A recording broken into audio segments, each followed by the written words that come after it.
What were some of the recurring questions you were trying to ask yourself while writing ECCO? I think the recurring question I wanted to ask myself was, why is this personal for the main character?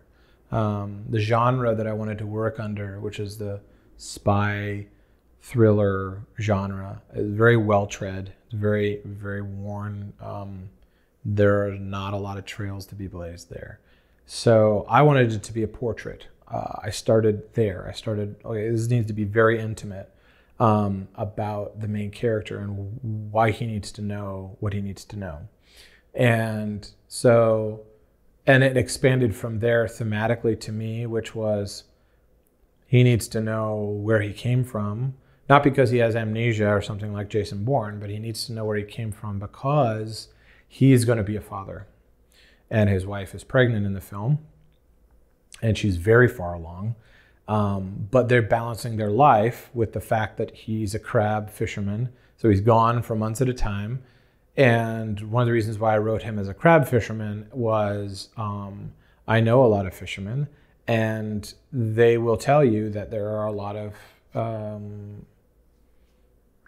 interesting people on those boats. There are nomads, there are outlaws, there are people that are fugitives, and there are captains of those boats who make a decision about whether or not they're going to pay someone in cash or in check and so forth. Generally speaking, the industry is very above board, so I don't want to come across as someone who's disparaging to the fishing industry, which is extraordinary.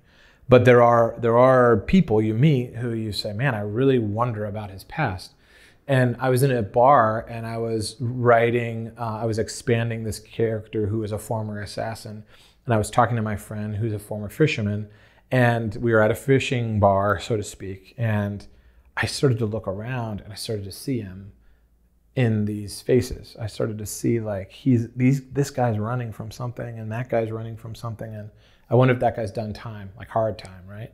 And so I went back and I looked at some of the research methods that Michael Mann used for his first film, Thief, and some of the research he did for Miami Vice and for LA Crime Story and for Heat, which is my favorite film of all time.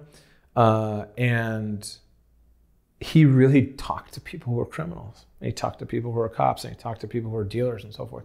So I was like, all right, the questions I'm gonna ask myself are, why does he matter? Why would I believe this? Why would he go from being a professional, high-level killer who's paid to do this and works for a clandestine organization to working on a fishing boat? So I kept asking myself, how can we keep this grounded? How can we keep this story believable? What ended up happening was, in the script, was the film became a love story. And I think some audience members have really responded well to that. I think they really think the film is beautiful. I think some audience members expected John Wick 4. They expected a smash action picture with stunt sequences, and it's not that. And in the marketing, we tried to make it more beautiful. And in the way we promised to deliver the film to the audience, we tried to talk about its love story and the complications of that. And so the questions I kept asking myself when I was writing it was, if this man's going to be a father, then he has to know his beginning too. And if someone found him, right, if he wants to live in obscurity, and if he wants to be a ghost and have a quiet life, if someone found him who knew his truth, what would he do? What would he do to protect that? And that's where everything started. Because the treatment Lathrop and I had was the story of the film. But that's not the motivation for a character. That's like, this happens and this happens and this happens and this happens, and then it ends like this, right? And it was very interesting because when I went to go write the script, the ending changed. When I went to go write it, the relationship between who his father was changed, and the organization went from being sort of a global question mark empire or organization like Tyrell Corporation in Blade Runner or Wallace Corporation in Blade Runner 2049. We were like, wow, this is this ubiquitous like evil apple, right? And it changed completely to like this very private family-owned company that's protecting its interests. So everything became more grounded, and I kept asking myself, how can I make this more of a portrait of one man's life instead of making it about like corporate espionage, which it does have in it. So why did you need to tell this story? Wow. It's like asking me why I have to breathe. I knew from doing years of ads, I knew from writing both in Seattle and Los Angeles and New Zealand, that all of the energies of those pursuits were pointing me towards making a feature and crossing over, so to speak, like crossing the line from ads to, doing sprints to a marathon. And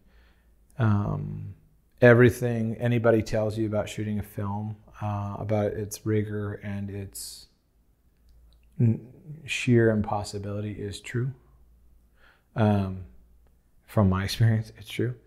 And I remember the drive of, we started this, now we have to finish it. And the feeling that we could, we had all the right people to make a complicated, very, very layered story come to life.